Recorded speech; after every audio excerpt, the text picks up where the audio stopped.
Patna railway station को बम से उड़ाने की धमकी देने वाले आरोपी को पुलिस ने सहरसा से किया गिरफ्तार।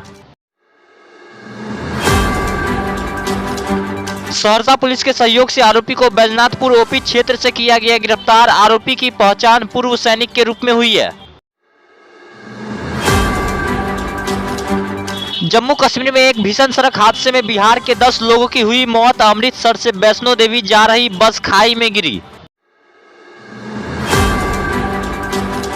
वहीं सीआरपीएफ की मदद से स्थानीय प्रशासन ने दुर्घटना के बाद चलाया रेस्क्यू ऑपरेशन। दुर्घटना में घायल लोगों को पहुंचाया गया अस्पताल। बिहार में आरजेडी ने नए संसद भवन की तुलना ताबूत से करने के बाद अब प्रधानमंत्री नरेंद्र मोदी की तुलना अमरीश पुरी से की। वहीं आरजेडी ने एक नया ट्वीट किया है जिसमें अमरीश पुरी हाथ में एक लोहे की धातु पकड़े हुए आ रहे नजर। मुख्यमंत्री नीतीश कुमार ने आज बेगूसराय में गंगा नदी के किनारे स्थित सिमरिया धाम स्थल पर सीढ़ी घाट निर्माण एवं सौंदर्यीकरण कार्य का किया शिलान्यास।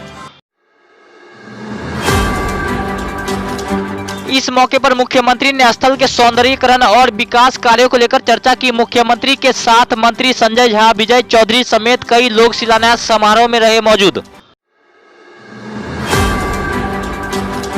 शिवहर में एसपी ने ड्यूटी के दौरान पुलिसकर्मियों के मोबाइल उपयोग करने पर लगाया प्रतिबंध। यह नियम तत्काल प्रभाव से किया गया लागू।